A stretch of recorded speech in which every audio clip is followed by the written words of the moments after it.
नमस्कार दोस्तों, स्वागत है आप सभी लोगों का एक बार फिर वेरिएंस एकेडमी चैनल पर। आज है 5 जनवरी और 5 जनवरी के जितने भी इम्पोर्टेंट क्वेश्चन हैं वो इस वीडियो में डिस्कस करते हैं। तो चलिए शुरू करते हैं। आज का पहला क्वेश्चन, कौन सा राज्य देश की पहली तटीय और जल पक्षी जनगणना कर रहा है? तो इसका सही आंसर है गुजरात। क्या है प्यारे बच्चों? इसका सही आंसर है गुजरात। अगर इसी के बारे में और देखा जाए, भारत की पहली तटीय और जल पक्षी वेदर पक्षी भी कहते हैं, यानी कि जल पक्षी को ही हम वेदर पक्षी कहते हैं। ओके, जनगणना 3 से 5 जनवरी के बीच में इसका आयोजन किया जाएगा। कहाँ पर? गुजरात के जामनगर में किया जाएगा इसका आयोजन। ओके, वेदर पक्षी क्या होता है? वेदर पक्षी वे पक्षी होते हैं जिनका लंबा पैर, लंबी चोंच और लंबी गर्दन होती है। ये सब मेंढक मछली खाकर गुजारा करते हैं, जैसे बगुला, सरस, फ्लेमिंगो, सुबिल, आइसबिल आदि इसके उदाहरण है। ओके, तो ये है सरस। ओके, इसी में और बात करते हैं।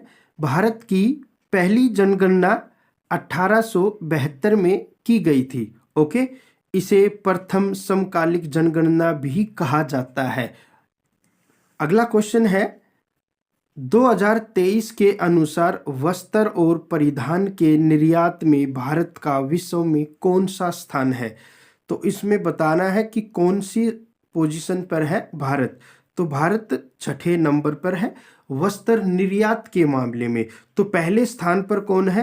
पहले स्थान पर चाइना है, 6ठे नंबर पे भारत है। ओके, भारत में आयात और निर्यात की जाने वाली वस्तुओं पर कौन सा टैक्स लगाया जाता है? यानी कि एक राज्य से दूसरे राज्य में जब हम वस्त्र को ट्रांसफर करते हैं तो एक टैक्स लिया जाता है, जिसे क्या कहते हैं? कस्टम ड्यूटी कहते हैं। अगला क्वेश्चन है हमारा, हाल ही में पद्म पाणि लाइफ टाइम अचीवमेंट पुरस्कार किसे दिया गया है?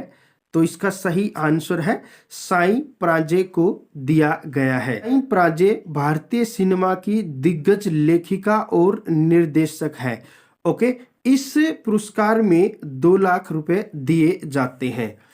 अगला है हमारे पास में क्वेश्चन, किस राज्य ने पौधों के संरक्षण के लिए महाभारत वाटिका स्थापित की है? तो इसका सही आंसर है हमारे पास में उत्तराखंड। उत्तराखंड के अंदर ये फैसिलिटी अवेलेबल की गई है। तो उत्तराखंड की राजधानी 2 होती हैं, एक तो है देहरादून, एक होती है गैरसन। ओके, उत्तराखंड का सीएम का नाम है पुष्कर सिंह धामी। उत्तराखंड का गवर्नर कौन है? गुरमीत सिंह इसका गवर्नर है। ओके, इसके नेशनल पार्क की हम बात करते हैं, जिम कॉर्बेट राष्ट्रीय उद्यान, नंदा देवी राष्ट्रीय उद्यान, राजाजी राष्ट्रीय उद्यान, फूलों की घाटी, गंगोत्री। ओके, तो ये इसके क्या है? नेशनल पार्क है। उत्तराखंड में भारत की पहली योग नीति अनावरण किया गया था।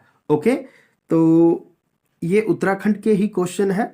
उत्तराखंड विधानसभा में यूसीसी बिल लाया गया था पहली बार। किस देश ने बाल विवाह समाप्त करने के लिए अभियान चलाया गया है? तो उस देश का नाम बताना है। उस देश का नाम है नेपाल। ओके, नेपाल की राजधानी क्या है? काठमांडू है, और प्रधानमंत्री केपी शर्मा ओली और राष्ट्रपति रामचंद्र। अंतर्राष्ट्रीय ओलंपिक समिति के नए अध्यक्ष कौन बनाए गए हैं? तो इसका सही आंसर है फ्रैंक लेसियस बनाए गए हैं। ओके, आईओसी के बारे में अगर हम बात करें तो इसकी full form international Olympic committee होती है। इसकी स्थापना 1894 में की गई थी, और इसका हेडक्वार्टर कहाँ है? स्विट्जरलैंड में इसका हेडक्वार्टर है। 5 कलर 5 महाद्वीपों को रिप्रेजेंट करता है, जैसे कि पीला कलर एशिया को रिप्रेजेंट करता है। ओके, नीला कलर यूरोप को रिप्रेजेंट करता है, ब्लैक कलर अफ्रीका को रिप्रेजेंट करता है। ओके, इसके अंदर 5 छल्ले होते हैं। चाहे विंटर ओलंपिक की बात हो चाहे समर ओलंपिक की बात हो, ये दोनों ही 4-4 साल के बाद कराए जाते हैं।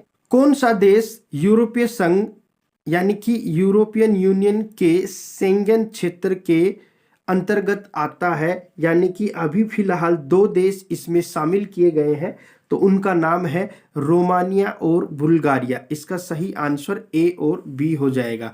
ओके, अगर हम बात करें यूरोपियन संघ में वर्तमान में 27 देश है। ओके, अभी रिसेंटली इसमें 2 और शामिल कर दिए गए, तो टोटल कितने हो गए यूरोपियन संघ?